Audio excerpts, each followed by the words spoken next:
ہمارے پاس دو صورتیں ہیں، سورۃ الاعراف اور سورۃ الانفال۔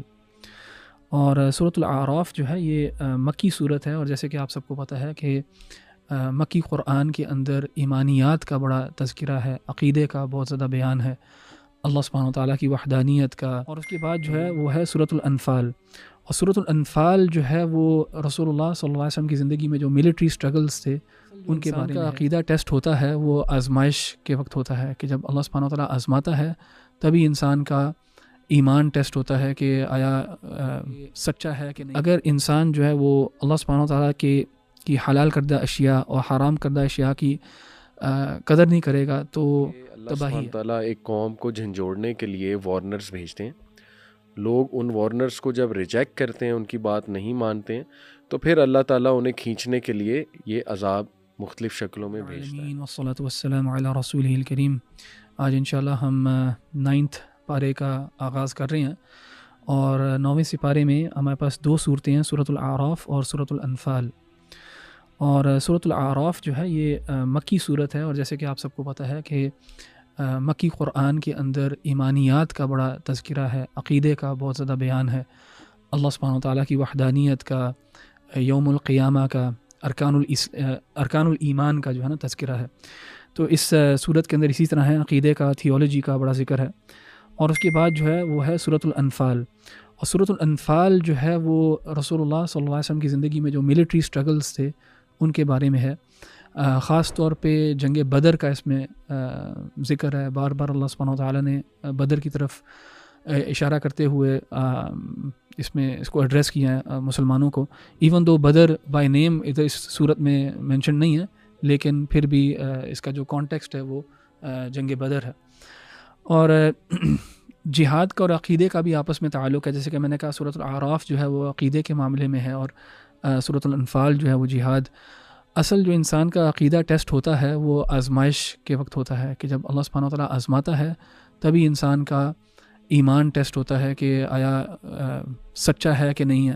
بلکہ اللہ سبحانہ و تعالیٰ کہتے بھی ہیں کہ ہم آزماتے لیمیز الخبیث من الطیب، کہ ہم تمییز کر دیں، ہم فرق کر دیں خبیث اور طیب کا، اچھے اور برے کا۔ تو جہاد رسول اللہ صلی اللہ علیہ وسلم کی زمانے میں جہاد کے بعد ہی اور جہاد کے وقت ہی منافقین کا ظہور ہوا ہے۔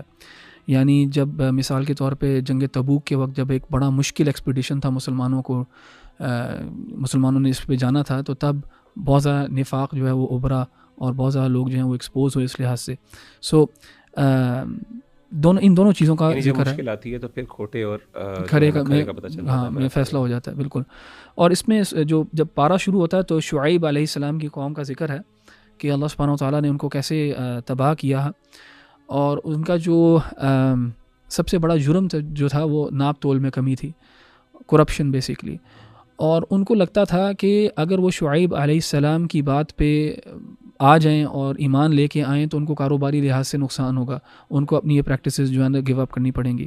اور کبھی کبھار ایسا لگتا ہے کہ دنیا میں گورنمنٹس بھی شاید ایسی سوچتی ہیں کہ ہم اگر اسلامی اصول جو ہیں وہ اپنا لیں گے تو ہمیں نقصان ہوگا، تو اس لیے ہم we don't follow what Allah subhanahu wa ta'ala has commanded۔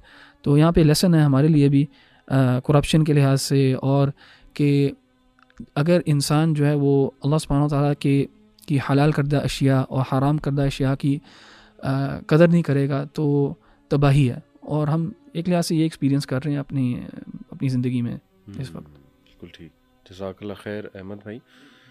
میری ریفلیکشن ہے پارہ 9 کی سورہ الاعراف سے، چیپٹر 7 ورس نمبر 94 اور 94 to 96۔ قوم شعیب کا ذکر ہے۔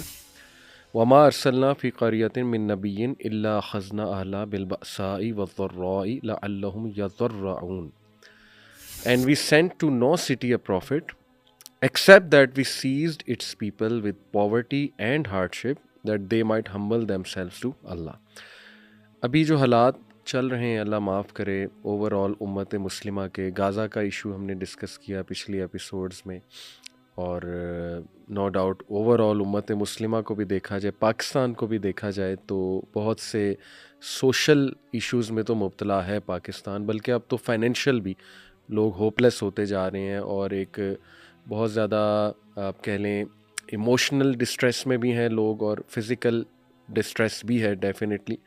تو پہلی تو بات یہاں سے ثابت ہوتا ہے کہ اللہ سبحانہ تعالیٰ ایک قوم کو جھنجھوڑنے کے لیے وارنرز بھیجتے ہیں. لوگ ان وارنرز کو جب ریجیکٹ کرتے ہیں، ان کی بات نہیں مانتے ہیں، تو پھر اللہ تعالیٰ انہیں کھینچنے کے لیے یہ عذاب مختلف شکلوں میں بھیجتا ہے. اب دیکھیں آج کوئی نبی تو نہیں آئیں گے، اوبویس سی بات ہے، لیکن وارنر سے آج کے دور میں یہ مراد ڈیفینیٹلی لی جا سکتی ہے ایسے لوگ جو قرآن و سنت کی دعوت لوگوں کو دے رہے ہیں اور لوگوں کو حق کی طرف بلا رہے ہیں. اور پھر اگلی آیت میں جیسے اللہ نے کہا then we exchanged in place of the bad condition good until they increased and prospered and said our forefathers were also touched with hardship and ease so we seized them suddenly while they did not perceive.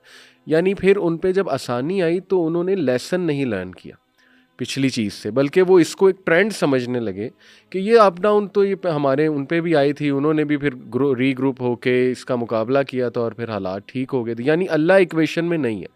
اور آج ہمارے liberal طبقہ اللہ معاف کرے ذہن سازی کر رہا ہے ہمارے لوگوں کی، بچوں کی، کہ یہ مولویوں کی باتیں، عذاب آتا ہے، یعنی یہ ارتھ کو ایک آتے ہیں، یہ کیا باتیں وہ کر رہے ہیں. یعنی اللہ کو جتنا ایکویشن سے نکالا جائے، انسان کی ذہن سازی ایسی ہے کہ اللہ کی کوئی انوالومنٹ نہیں ہے، یہ تو قوموں کا اتار چڑھاؤ آتا ہے، بس ہم نے خود ہی ری گروپ ہونا ہے، خود ہی یہ چیزیں ہم نے ٹھیک کرنی ہے وغیرہ وغیرہ. تو یہ کتنا بڑا ظلم ہے اور یہ ہمارے بچے کے ساتھ کیا جا رہا ہے، اللہ معاف کرے. اور پھر آخری بات جو اللہ سبحانہ تعالیٰ نے کی And if only the people of the cities had believed and feared Allah, we would have opened upon them blessings from the heaven and the earth, but they denied the messengers, so we seized them for what they were earning. تو سخت آیاز ہیں، لیکن میں سمجھتا ہوں کہ time آ گیا ہے کہ اسپیشلی پاکستانی قوم کو سخت آیاز سنانی چاہیے. اللہ معاف کرے، کیونکہ ہمارے دل بہت سخت ہو چکے ہیں اور یہ اللہ کی ناراضگی کی میں تو کہتا ہوں ایک نشانی ہے، بلکہ وہ ایک مجھے روایت بھی یاد آ گئی ہے. بنی اسرائیل کا کوئی شخص تھا، اس نے اپنے نبی سے آگے پوچھا کہ میں اتنے گناہ کرتا ہوں، اللہ نے آج تک جو ہے وہ مجھے کوئی سزا نہیں بھیجی. تو پھر اللہ تعالیٰ نے وحی کی اس نبی کی طرف کہ اس بندے کو کہو کہ تمہارے پہ اللہ تعالیٰ کی سزا کئی سالوں سے مسلط ہے، اور وہ سزا یہ ہے کہ تمہارا دل سخت ہو چکا ہے اور تمہیں نیک اعمال کرنے کی توفیق نہیں دی جا رہی. تو یہ اس طرف بھی ہمیں میں سمجھتا ہوں بہت بات کرنی چاہیے، ڈرانا بھی چاہیے. جیسے پچھلی کچھ ایپیسوڈز میں آپ نے بھی بات کی احمد خان بھائی کہ فیئر اور ہوپ یہ ساتھ ساتھ ہے بھائی. صرف ہوپ نہیں ہے، نہ ہی صرف جو ہے وہ ہیپی گو لکی ایک لائف ہے کہ تم جو مرضی کرتے رہو اللہ کی پکڑ نہیں آئے گی، ایسا نہیں ہوتا ہے. تو بطور قوم ہمیں ان آیات پہ بہت سوچنا چاہیے، استغفار کرنا چاہیے. بلکہ وہ اکثر ایک عالم دین یہ سلوشن بھی پرپوز کرتے تھے کہ اجتماعی طور پہ تم لوگوں کو مل کے استغفار کرنا چاہیے. اجتماعی طور پہ وہ اور بہت سی چیزوں میں مل جاتے ہیں، لیکن اس پر بھی بہت غور و فکر جو ہے نا وہ ہونا چاہیے. تو اللہ تعالی ہمیں عمل کی توفیق عطا